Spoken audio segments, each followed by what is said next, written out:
anafutwa kazi au anabaki? Kwa vyovyote vile, kocha Romain Folz anabaki kuwa na matokeo bora zaidi linganisha na baadhi ya makocha ambao wamekuwa wakihusishwa kwamba yeye anapotoka wanatoa nafasi hiyo. Miongoni mwa wale ambao wanatajwa kwa sasa ni pamoja na kocha Nasreddine Nabi aliyekuwa katika klabu ya Kaizer Chiefs ya kule nchini Afrika Kusini, ambaye ameachana nao hivi karibuni, lakini ni kocha ambaye ana rekodi nzuri wakati akiongoza Yanga kabla ya kuondoka nchini. Lakini kocha mwingine mbali na Nabi ni pamoja na kocha Sead Ramovic, naye amekuwa akihusishwa na Yanga kwamba Romain Folz wakati wote anapopewa thank you na kuondoka, basi wanaohusishwa ni pamoja na yeye Sead Ramovic. Katika kipindi kifupi akiongoza Yanga kwa siku 81, naye alikuwa na matukio mazuri hasa katika ligi kuu Tanzania bara, lakini pia aina ya uchezaji wake, mpira wake, ndipo ikaibuka slogan, kauli mbiu ya kwamba gusa, achia, twende kwao. Lakini mwingine ni pamoja na Hamdi Milud ambaye ndiye aliongoza kijiti cha Yanga kama kocha mkuu mpaka mwishoni mwa msimu wa 2024-25 akipata matokeo mazuri sana. Kwa hiyo wengine ni pamoja na Ramovic, lakini yupo pia Hamdi Milud. Wapo wengine ambao bado majina yao hajawa wazi, wamekuwa pia wakitajwa. Yote katika sehemu ya pressure, shinikizo linaloendelea kwenda kwa kocha Romain Folz kutoka kwa baadhi ya mashabiki kwamba hawavutii naye, kwamba wanaiona kana kwamba Yanga haijafikia kile kiwango chake kilichoonyesha wakati ikihitimisha msimu wa 2024-2025.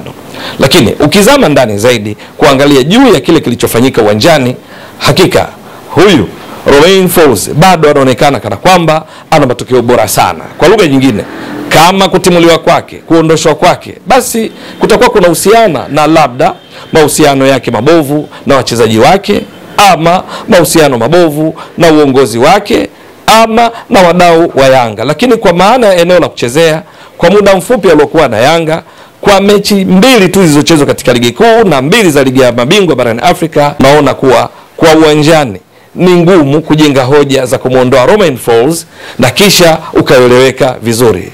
Wengine wanazungumzia kuhusu soka la kuvutia, soka biriani, soka sambusa. Hili ni subjective, ni swala ambalo maoni binafsi ya mtu hupata nafasi zaidi, kwa sababu juu ya tafsiri mpira huu mzuri, mpira huu mbaya, wakati mwingine kutokana pia na mtazamo wa mtu. Maana kwa wengine mpira mzuri ni ule unaoleta matokeo, na hasa kwa klabu kubwa kubwa kama Yanga, mara zote ushindi ndio kitu cha kwanza, mengine yanakuwa ya ziada.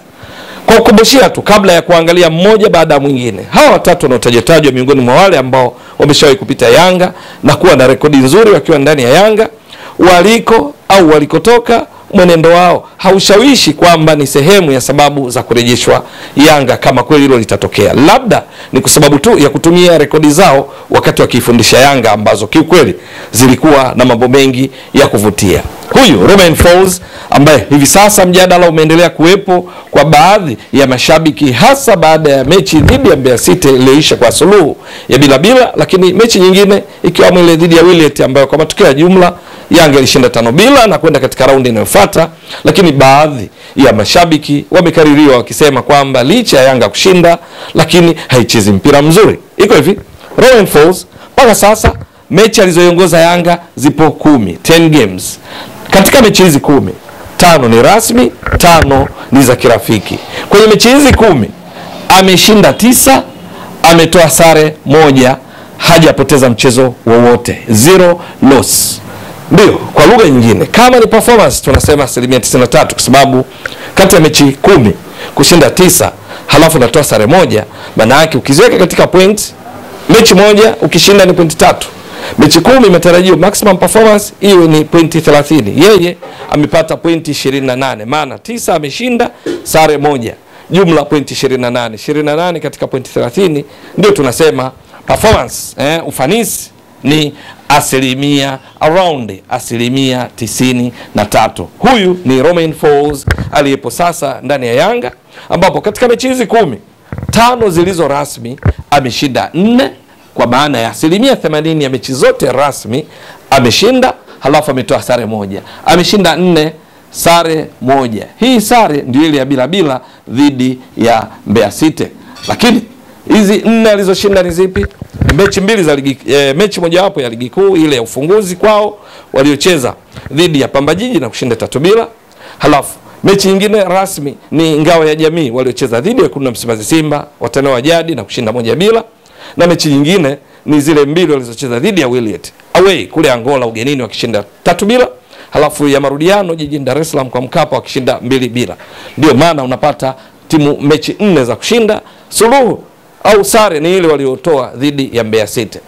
Na katika mechi zote kwa ujumla Yanga imefunga mabao 9, haijaruhusu bao hata moja, kwa sababu ilishinda 1-0 dhidi ya Wekundu wa Msimbazi Simba, ikashinda 3-0 dhidi ya Pamba Jiji, 0-0 dhidi ya Mbeya City, 5-0 katika mechi mbili dhidi ya Wiliete. Ndio unapata mabao 9, haijaruhusu bao. Huyu ni Romain Folz. Lakini katika mechi za kirafiki ilishinda 3-1 dhidi ya Rayon Sports kule nchini Rwanda katika mechi ya kirafiki, lakini ikaifunga Fountain Gate mabao 2-1 katika mechi iliyochezwa kwa dakika 120 kwa makubaliano maalum ya kucheza vipindi vitatu, dakika 40 ikashinda 2-1 dhidi ya JKT Tanzania, ikashinda 4-0 dhidi ya TRA United, wakati huo wakicheza na Yanga wakiitwa Tabora United. Sasa kwa ujumla utaona mechi za kirafiki ukichanganya na mechi ya kilele cha wiki ya Mwananchi waliocheza dhidi ya Bandari na kushinda 1-0, Yanga kwenye mechi 5 wameshinda 5, ikiwa ni ufanisi wa 100%. Hizi ni mechi za kirafiki. Mabao utagundua mabao yaliyofunga kwa ujumla imefunga mabao 21. 9 ni yale ya mechi rasmi. Kwa hiyo yaliyosalia hapo imefunga Yanga mabao 12 katika hizi mechi 5 za kirafiki, lakini ikiruhusu mabao 3. Mabao 3 haya ni yapi? Ni wakati inashinda 2-1 dhidi ya JKT Tanzania, ni wakati inashinda 2-1 dhidi ya Fountain Gate, ni wakati inashinda 3-1 dhidi ya Rayon Sports. Huyu ni Romain Folz ambaye baadhi ya mashabiki wanasema kama hawamwelewi, ingawa wanatambua kwenye mechi rasmi za ligi kuu Tanzania bara mechi 2, bado mechi 28.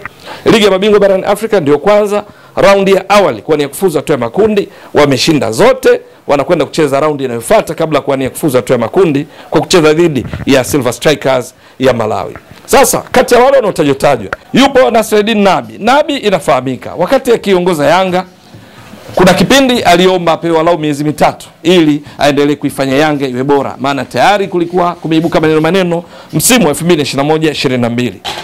Uongozi wa Yanga kwa busara na hekima kubwa chini ya rais wao Engineer Hersi Said, makamu wake Arafat Haji, wakampa muda huo aliouomba Nabi. Nini kilichotokea? Nabi akatoa ubingwa unbeaten.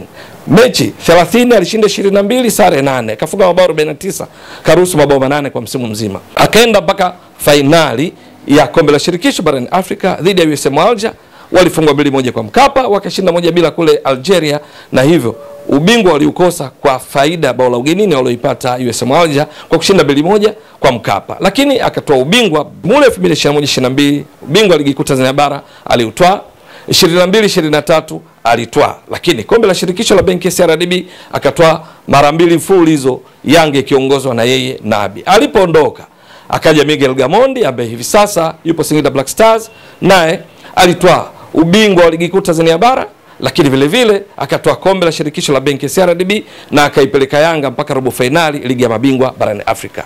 Gamondi hivi sasa yupo Singida Black Stars. Wanaotajwa yeye hatajwi sana, lakini hao wengine ni pamoja na huyu Nabi ambaye sasa tunamuelezea. Nabi akiwa katika klabu ya Kaizer Chiefs ambaye ameachana nayo hivi karibuni.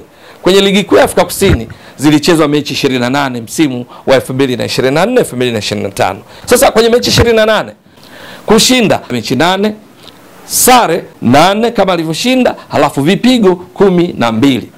Akamaliza ligi akiwa na pointi 32 kati ya pointi 84 zitokanazo na mechi 28. Kwa lugha nyingine, performance yake ilikuwa ni around 38%. Huyu ni Nabi. Na sio hapo tu. Kwa mabao, timu yake ya Kaizer Chiefs msimu uliomalizika ilifunga mabao 25, ikaruhusu mabao 32. Yaani goal difference, tofauti ya mabao ya kufunga na kuruhusu, ilikuwa ni hasi 7. Matokeo yake ikamaliza katika nafasi ya 9 kwenye msimamo wa mwisho wa ligi kuu ya Afrika Kusini. Huyu Nabi ndiye ambaye naye anatajwa kwamba kwa kiwango chake hiki bora, kwa kila alichokionyesha wakati akiwa Yanga, anahusishwa na Yanga. Ni dhahiri kuhusishwa kwake na Yanga kutatokana na kile alichokifanya wakati akitumikia Yanga kuanzia msimu 2021 2022 kuipa mafanikio yale tuliyoyashuhudia, lakini sio kwa Kaizer Chiefs ambako ametoka matokeo hayakuwa mazuri kama unavyotoka kuona. Mwingine anahusishwa ni huyu Sead Ramovic. Ramovic tunatambua baada ya kuondoka kwa Miguel Gamondi, kocha alitoa mikoba ya Gamondi alikuwa ni Sead Ramovic, raia wa Ujerumani. Huyu alitoa Yanga kutoka TS Galaxy, lakini katika uongozi wake kwenye ligi kuu Tanzania bara aliongoza Yanga katika mechi 6, akashinda zote kwa 100%, akafunga mabao 22, akaruhusu mabao 2. Ramovic akawa kivutio kwa mpira wake wa gusa achia twende kwao. Lakini kwenye ligi ya mabingwa akaiongoza mechi 6. Mechi 6 hizi Yanga ikashinda mechi 2, ikatoa sare mechi 2, ikafungwa mechi 2. Lakini mabao ikafunga 5, ikaruhusu mabao 6. Kwenye ligi ya mabingwa Yanga msimu nyuma yake ilifika robo finali na kutolewa kwa mikojo penalty na Mamelodi Sundowns wa Afrika Kusini, ikaishia tu makundi nafasi ya 3 kutokana na ufanisi wake huu ambao uliwawezesha Al Hilal Omdurman mabao yalikuwa -1. Lakini akaiongoza pia mechi 1 ya kombe la shirikisho ambayo Yanga ilishinda. Baada ya kuonyesha hiki alichokionyesha akiwa Yanga, ndani ya kipindi kifupi cha siku 81 akapata dili. Ndio CR Belouizdad wakafika na unono, wakiwa wameachana na kocha aliyekuwa akiongoza, wakamtoa yeye Sead Ramovic, akatua CR Belouizdad. Lakini nako mambo yake hayaendi vizuri kwa sasa. Tukianzia mechi ya fainali ya kombe la shirikisho lao, huku tunaita kombe la shirikisho la benki ya CRDB, Julai 5 walicheza fainali Julai 5 mwaka huu 2025 dhidi ya USM Alger. Ni katika mechi ambayo CR Belouizdad walikula kipigo cha mabao 2-0. Kwa hiyo wakaondoka mikono mitupu, lakini walifanikiwa kumaliza miongoni mwa timu 4 za juu na hivyo wakapata tiketi ya kushiriki michuano ya kombe la shirikisho la Africa CAF. Kwenye msimu unaoendelea sasa 2025 2026, CR Belouizdad wameshacheza mechi 6. Nini wamefanya CR Belouizdad? Wameshinda mechi 1 tu mpaka sasa, wakiwa wamewafunga Paradu katika timu 16 zinazoshiriki ligi kuu ya Algeria. Paradu hivi sasa wako mkiani, yani timu ya 16 kati ya timu 16. Imecheza mechi 7, imefungwa mechi 6 miongoni mwa timu hizo, na yeye Sead Ramovic kashinda mechi nyingine 4, katoa sare, halafu kafungwa mechi 1. Miongoni mwa alizotoa sare ni pamoja na mechi iliyochezwa jana tu, wamecheza dhidi ya vinara wa ligi Reuters, ambapo katika mechi hiyo wao walijikuta bao lao wakilifunga kutokana na beki Hamid Fatau wa klabu hiyo inayoongoza ligi kuu hivi sasa ya Algeria kwa kujifunga dakika ya 59. Lakini katika dakika ya 68 wakasawazisha kwa bao la kujifunga kwa bao lililowekwa wavuni na huyu aliyejifunga dakika ya 59, dakika 68 akaifungia timu yake mchezaji wa kimataifa wa Ghana, beki 3 Hamid Fatau. Kwa hiyo mechi kaisha 1-1 kwa mabao hayo. Wao kwenye mechi hizi 6, maana yake kwa kushinda 1 sare 4 wana pointi 7 kati ya pointi 21 zilizopaswa kuwa pointi 18 walizopaswa kuwa nazo kutokana na mechi 6. Maana yake ufanisi ni around 39%. Huyu Sead Ramovic mabao amefunga 7, ameruhusu 7. Kwa hiyo goal difference 0.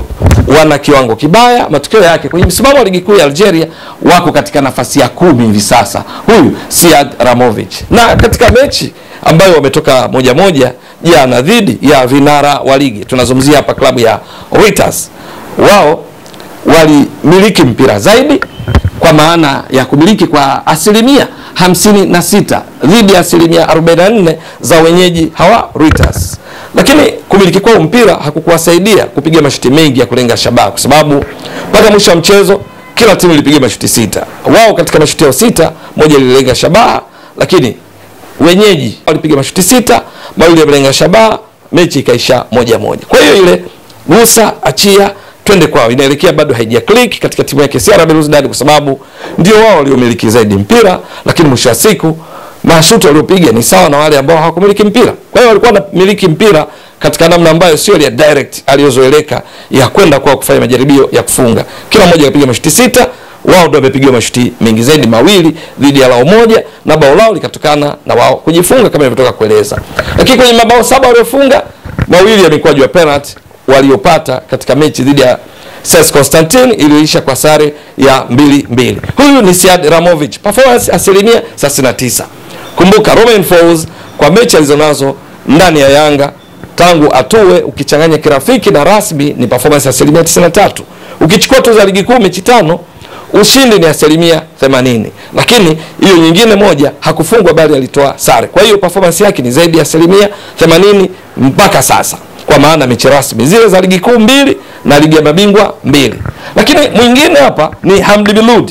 Huyu hatajwi sana, ingawa pia anatajwa kwamba anaweza akatoa mikoba ya ukocha wa Yanga pindi Romain Folz akaondoka, kama shinikizo la baadhi ya mashabiki, baadhi ya wadau wa Yanga lilo shika kasi. Ni kwamba Hamdi Miloud yeye akiwa Yanga alifanya vizuri sana. Hamdi Miloud ndio ni kwa sababu alitoa kijiti kutoka kwa Ramovic. Yeye aliongoza Yanga katika mechi ya kwanza dhidi ya JKT Tanzania iliyoisha kwa 0-0. Ilikuwa ni mechi ya 18. Baada ya hapo mechi zote za ligi kuu chini ya Miloud Yanga ilishinda zote. Kwa lugha nyingine, mechi 13 ndani ya Yanga yeye alishinda 12, halafu akatoa sare moja ile na JKT Tanzania 0-0 kwenye uwanja wa Meja Jenerali Isamuhyo. Mabao chini yake Yanga ilifunga mabao 41, ikaruhusu mabao 3. Alikuta ikiwa imefunga mabao 42, imeruhusu mabao 7. Mwisho wa msimu Yanga ikiwa imefunga mabao rekodi mabao 83, imeruhusu mabao 10. Kwenye mchango huo Miloud alifunga mabao haya. Sasa Miloud baada ya msimu kuhitimishwa alikwenda kujiunga na Ismaili ya kule nchini Misri katika ligi kuu ya Misri. Hapa tunapozungumza Miloud ambaye aliondoka Yanga akiwa na rekodi nzuri sana, inatoka kuelezea, akiwezesha pia kumalizia vyema msimu wa kombe la shirikisho la benki CRDB kwa kutoa ubingwa. Lakini kule Misri hivi sasa kwenye msimu wa 2025-2026 Miloud anatia huruma kweli kweli. Ndio timu yake Ismaili kati ya timu 21 ligi kuu ya Misri hapa tunapozungumza yenyewe inashika nafasi ya 21. Ni kwa sababu gani? Imecheza mechi 10 games. Katika mechi hizi 10 Miloud kashinda mechi moja, halafu katoa sare mechi moja, kapigwa mechi 8. Mpaka sasa matokeo yake ana pointi ushindi moja, sare moja, ana pointi 4 kati ya pointi azopaswa kuwa nazo pointi 30. 4 kati ya 30, maana yake performance ufanisi tukizidisha kwa 100 unagundua ni around 13.333, ni around 13% tuseme ya ufanisi wake. Kwenye mabao Miloud timu yake ya Ismaili imefunga 2, imeruhusu mabao 13. Unaweza kaona kiwango cha ufanisi cha Miloud. Sasa ukilinganisha na kile ambacho Romain Folz mpaka sasa amekifanya ndani ya Yanga, licha ya kwamba baadhi ya mashabiki wanasema hawavutiwi na soka lake, lakini kwa kile alichokifanya kwa malengo makuu ya mchezo wa soka ambao ni kushinda, ufanisi wake ni wa hali ya juu mno. Lakini kwa makocha wanaohusishwa wanaotajwa, ingawa sio taarifa rasmi kutoka kwa management ya Yanga, kwa lugha nyingine Romain Folz kama unalinganisha na hawa ambao wamewahi kupita Yanga na kufanya vizuri, hana mpinzani. Ndio anafanya vizuri zaidi, lakini hili halimaanishi kwamba ashindwe kuondoshwa. Inategemea, sababu zipo nyingi.